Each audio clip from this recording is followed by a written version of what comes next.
Well, John, in our last episode in Acts chapter 15, we were talking about the reasons why Paul might not have wanted John, also called Mark, to journey with them in this new, well, it's not a new mission, this return journey to see what's going on in the churches that they've previously visited. And we wondered about this question as to whether it was because Paul needed to know that everybody was really committed to the mission, because Mark had obviously had some issues with that in the past.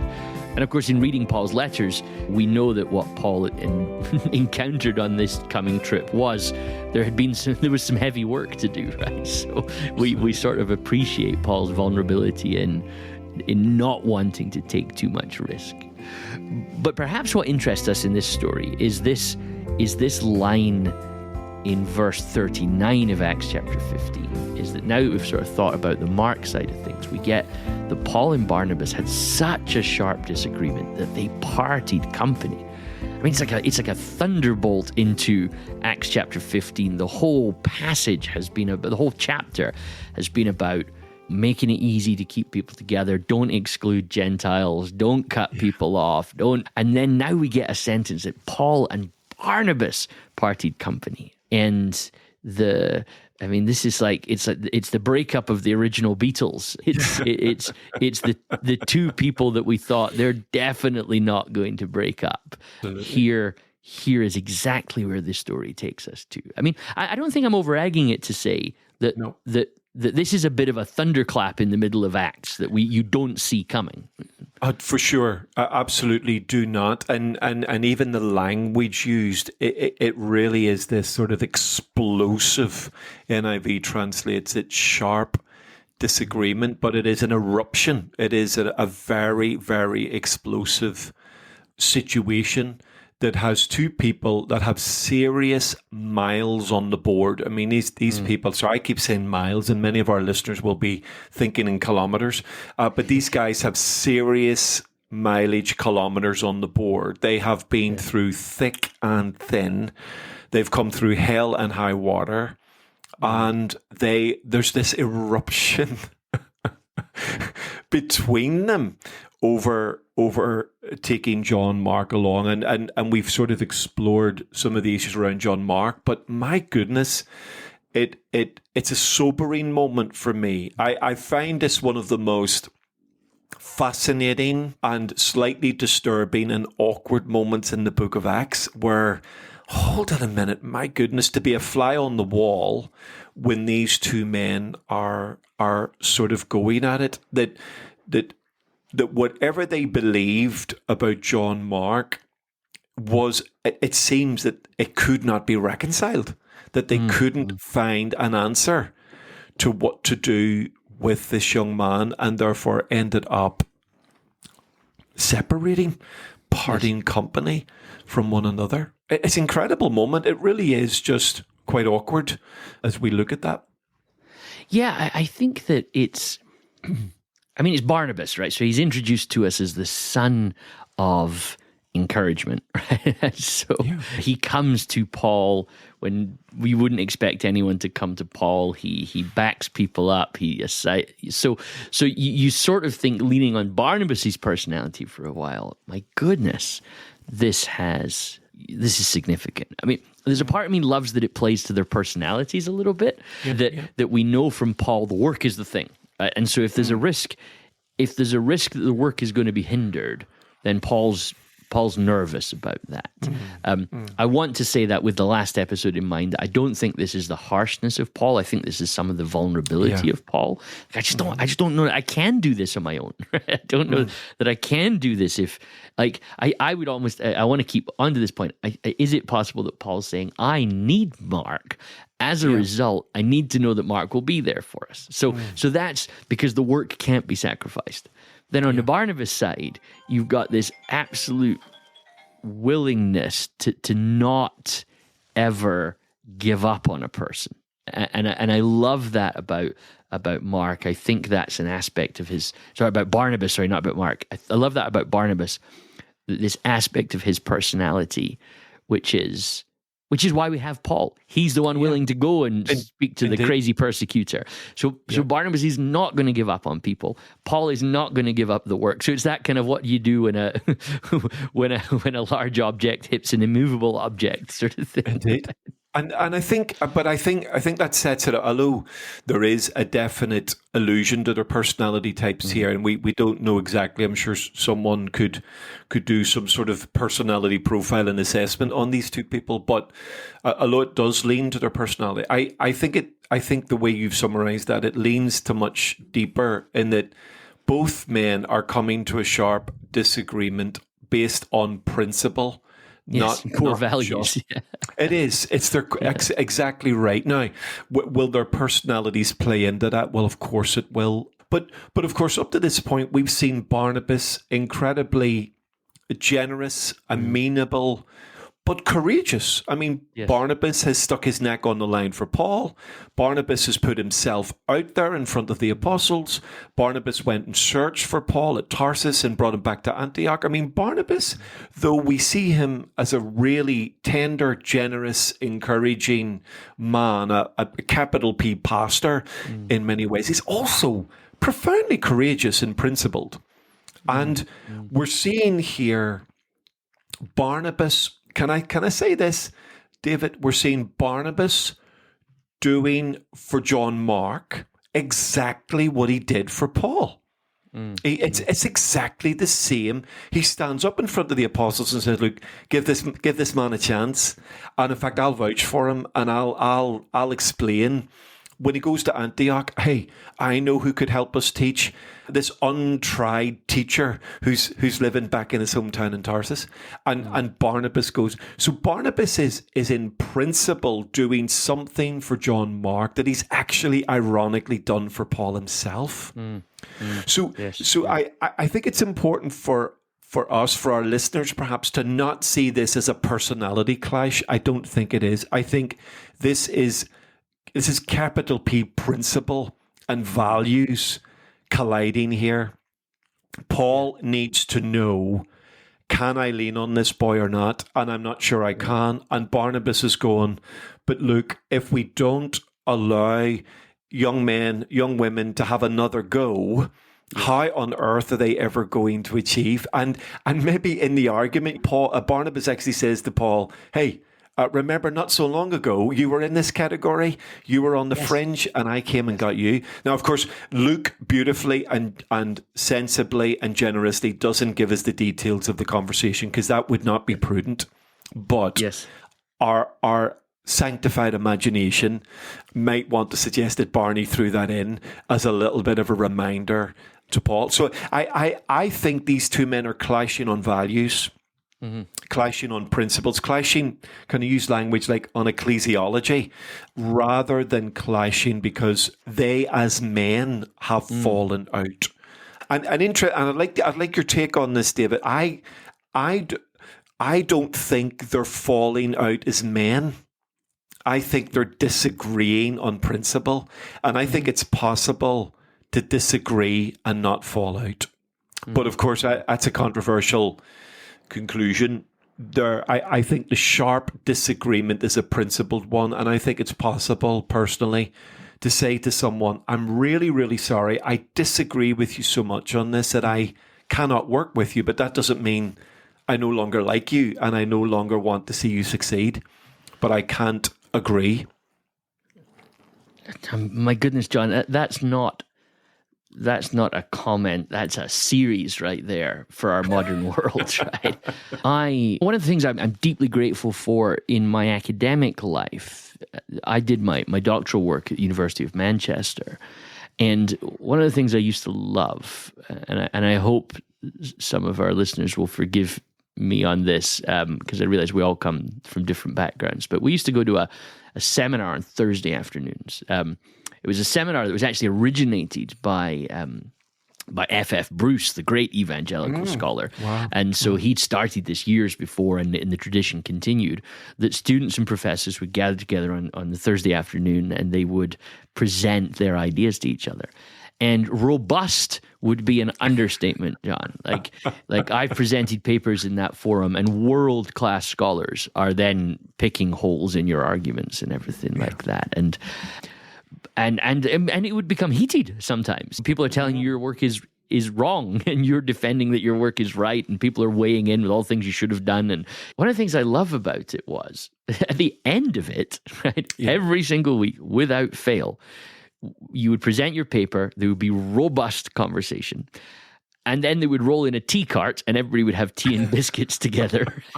And the very same people that had been disagreeing hugely moments before were now having tea and coffee together and talking about whatever was on their mind. And I remember watching this, and this is what saddens me. I remember watching this and thinking to myself, I haven't seen this in the church, right? Because what these men and women did, who were, world-class scholars that were there, what they did was they realized this argument we're having right now is about our idea or our principle or our way of reading the text, but it's not about you as a person. I deeply respect you as a person, and you're my friend because we work in the same corridor. So the ability to say, let's be robust in our ideas because we want our ideas to be tested and true and deep, but we're not now going to think bad of each other as a person, right? And therefore, the arguments never descended into personal things. You never heard somebody say, well, you would say that, right? And so on. Yeah. But then when I reflected, and this was me as a man in my early 30s when I was doing this, I reflected then on my church life and realized that so often, the moment somebody disagreed with somebody's theology, or the moment somebody disagreed with somebody's principle, or even their values, very quickly, an assessment was made on them as a person. And quite regularly then, because you think this, we can now no longer be friends. And actually now I'll be mean about you and talk about you behind your back. And it really saddens me that the academy was actually modeling. Now, of course, the academy can create some terrible situations as well, don't get me wrong.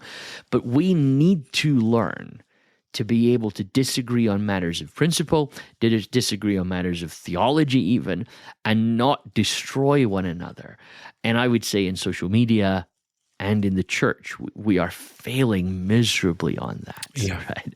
And even the fact that Paul can come back and say, send Mark to me because he's useful and profitable, tells me that Paul wasn't even making a dismissal of Mark as a person. He was just saying, in this issue at this particular time, I don't want to take that risk with him.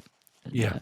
So it's a series, John, to talk about. But I almost would say what you've thrown away as a comment there is one of the cultural issues of this time.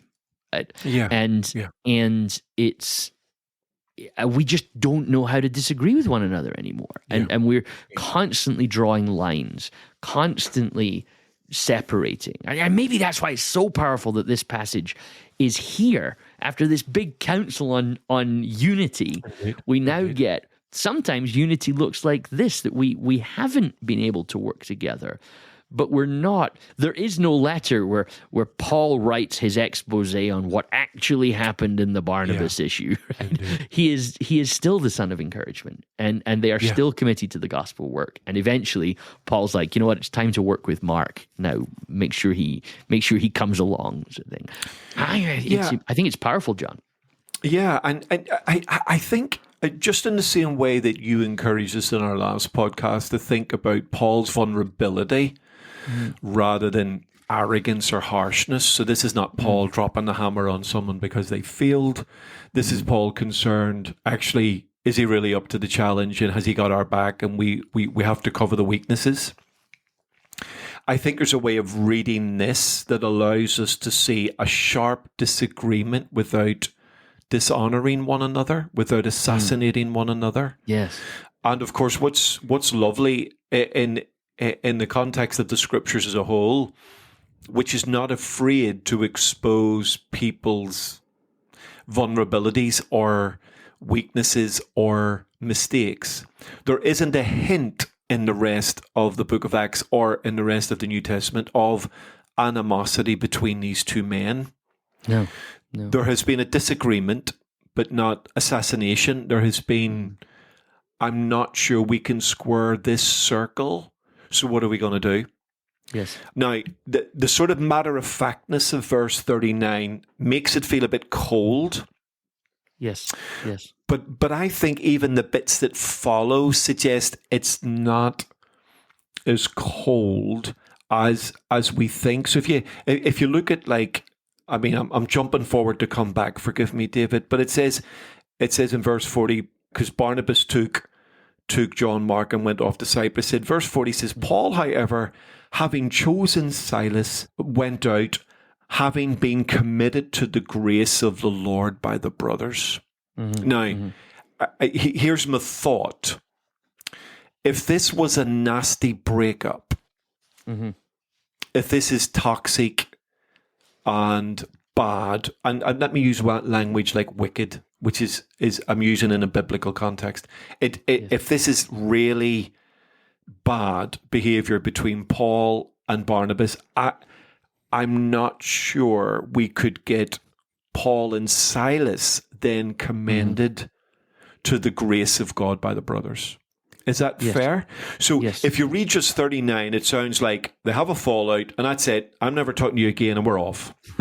because Luke is trying to summarize. He's not ignoring the awkward moment, but he's trying to summarize it without undressing anybody.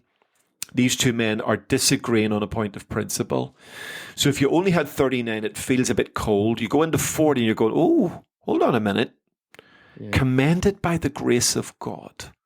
I wonder, does that suggest that although the boys and girls at Antioch have just witnessed a sharp disagreement, they have not witnessed, can I use this language, David, unholy, unrighteous, dishonorable behavior? Now, I could be overcooking that, my friend. But I think it's there. I think there's some redemption even within the text itself. I mean, I think it's interesting that you still got this, that Barnabas is, like, I think there's almost a sense in this, and I could now be overcooking this as well, that what Luke's telling us is Barnabas was right. I think this is a very subtle way. Paul's the one that actually the work needs to be done on here, because he's the one that needs the commendation. So there's no need for a commendation on Barnabas, right? That's a good point. Yeah. I think he wants to make sure, even though Paul's not trusting, right? And of course, I think this is significant because when you get to Paul and his letters, your trust is such a significant issue for Paul. True. Trust, faith, fidelity, belief. So Paul is not extending grace and fidelity to Mark. So we need to know as the reader that the church decided, yeah, okay, we get this, and this is okay. So you're now commended back to God's grace in all of that. Right. I think what's fascinating in that is this, back in verse 38, you've got this strange, just as you were talking there, I saw something back in 38, which I know we talked more about in the last episode, but now that you've said this, I want to circle back. Notice that Paul didn't think him worthy because he deserted them in Pamphylia. But notice that the Greek word that we get here for deserted, apostanta, right? Which is where we eventually end up the word apostasy from, right? So now I don't think at this stage in the Greek tradition it's carrying the doctrinal sense of it, right? But I love this notion that Paul is saying that Mark was unfaithful, right? Yeah. And Paul's response, so Mark was untrustworthy, so Paul's response is to not put trust into Mark. Barnabas is the son of encouragement, however, right? Barnabas is the one who says, here's my money, and lays it at the apostles' feet, right? When he's no idea exactly what's going to happen there. Barnabas is the one who turns up and defends Saul, having him just jumped out a basket and escaped. He's the one that says, we must trust this man to the apostles, right? So he's the one that says, this is a good man.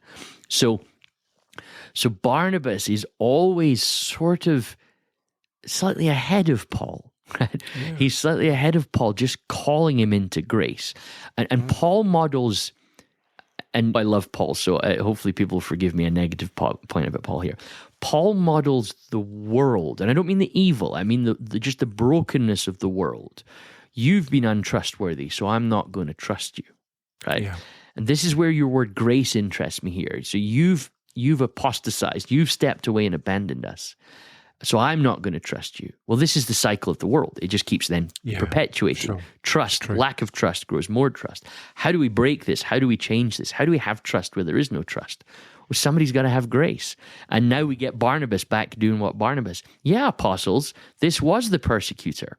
But if we don't trust that God can work in Paul, then what do we even believe? I mean, again, I'm putting words in Barnabas' mouth. And the apostles realize, yep, you're right, we should trust Paul. Right? And so Barnabas extends the hand of grace. Why is this important? Because this is the gospel. You are untrustworthy. I am untrustworthy. But God, what is it Paul says later? But God cannot be untrustworthy. He cannot deny himself. So Barnabas models Jesus in this by almost, I can imagine the conversation. You're 100% right, Paul. He did abandon us. You're 100% right. We don't know if that means he's trustworthy. But, you know, my dad often says this to me whenever I'm in some sort of conflict situation or there's something happening in the world and we see people repay evil with evil. My dad has this phrase where he always says, but if we do that, then we're no better than everything else. And the call of Jesus is always to step into the grace, isn't it? And I can imagine Barnabas and Paul having an example like, yeah, sure, Paul, he was untrustworthy, but if we don't be a people of trust, then how will we ever live in the grace of Jesus? We've got to keep extending it, keep passing it out to people. As a side note on that, John, and I'd love to hear your thoughts on that, but let me just throw this in really quickly as well. What is amazing is we keep saying we're imagining how Barnabas would say it. What's amazing is we never hear Barnabas speak for himself. In all of the acts, all the things we know about Barnabas are based on how he behaves, which is probably a whole series in itself as well. It's absolutely quite staggering because it's funny on a side note, like weird tangent. I was reflecting with someone over Christmas and I said it's quite amazing. In the birth stories of Matthew and Luke, Joseph never speaks. Yes. But Joseph is known for his actions. It's just quite staggering. It's a quite staggering idea. And Barnabas is the same. It's quite amazing here that Barnabas extends grace. And I love the way you put that. I thought that was just superb, that he is extending a grace to John Mark in a way that says, okay, I'll take the risk. I'll put myself out there for him. And then I'd never seen it like that before, and I'd have to reflect on that. Then it's the community that extend the grace to Paul. Yeah.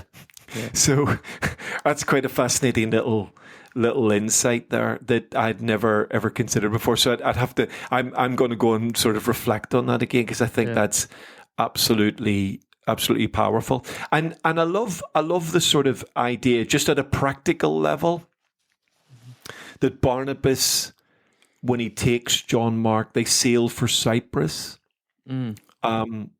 Now, of course, there's a sense in which it seems like Barnabas is definitely retracing the steps of the first journey, at least the first steps of that journey where he goes after that. The book of Acts remains silent. But I like the fact that Cyprus is a sort of a safe place. It's his home. It will be familiar territory for John Mark. Yes. And it becomes a sort of okay, we've just had a bit of a moment with Paul. Let's just catch our breath.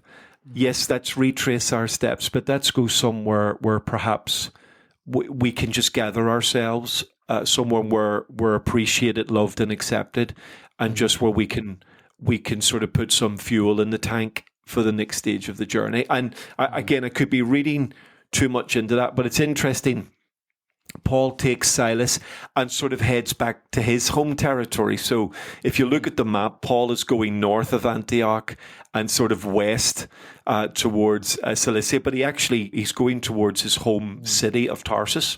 And there's probably reason for that. He's going inland by staying inland, whereas Barnabas is going across the ocean and to Cyprus. And again, you sort of see this moment of grace, even in the practicality. Again, I could be overreaching there, but I saw that in a slightly different way, just listening to you speak. I thought, I wonder, is that a reflection worthy of consideration?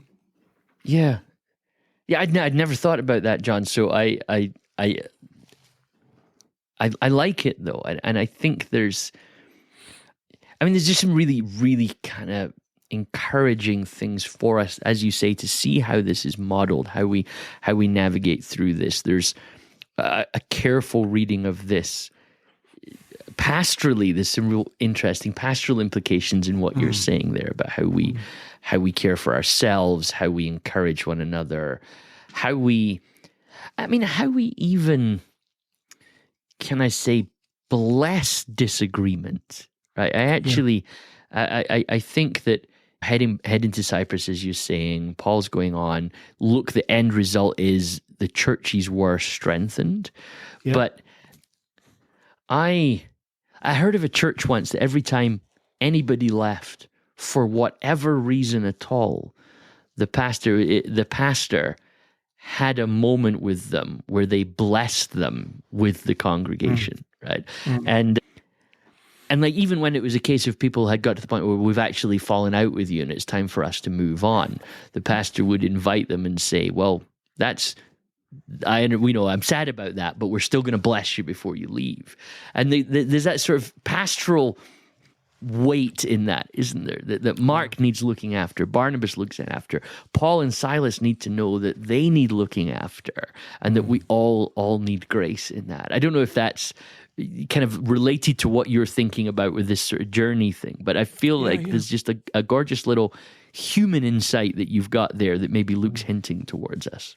Yeah, definitely. And of course, what's ultimately spectacular providentially here is that you end up with two groups or partnerships now strengthening the churches. That although it's implicit, it's implied that Barnabas and Mark will do that via Cyprus, it's explicit that Paul and Silas are doing that through Cilicia and Syria. And what could have felt like it at verse 39, a terrible sort of moment of failure, in the providence of God becomes a doubling up of energy and effort and missional impact.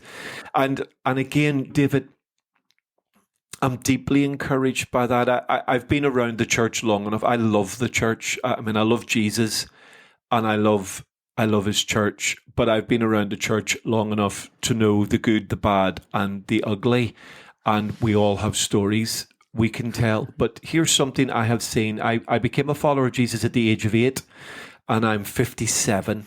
So almost 50 years of following Jesus. And what I've seen in those years consistently is the Lord's ability to redeem mess. The Lord's ability to recover what looks like an impossible recovery. The Lord's ability to take something and you go, oh my goodness, what good could come out of this? And then something spectacularly good comes out of it. And if not immediately, eventually. And I don't want to minimize the disagreement, and I don't want our listeners to in any way hear what I'm not saying. I am not in any way excusing bad behavior or abusive behavior. So do not hear that. Do not hear that. Yeah. In the context of Paul and Barnabas, what I'm referring to is moments where it looks like, oh my goodness, we failed. Oh my goodness, we've damaged the reputation of the name of the Lord. Oh my goodness, good people are being bruised in the midst of this. And yet the Lord, in his providential, magnificent loving kindness and faithfulness, ends up doubling the work. Yeah. And ends up doing something spectacular through both groups here. And I leave chapter 15 profoundly optimistic and encouraged, because the Lord is still at work, even when we as humans every now and again muck it up. Well, that's it for today. Thank you so much for listening, and we hope that you enjoyed it. If you want to get in touch with either of us about something we said, you can reach out to us on podcast at 2text.com, or by liking and following the 2text podcast on Facebook, Instagram, and Twitter. If you really did enjoy the episode, then we'd love it if you left a review or a comment where you're listening from. And if you really enjoyed this episode, why not share it with a friend? Don't forget that you can listen to all of our podcasts from this season and others at www.2text.com. But that is it for now. So until next time, goodbye.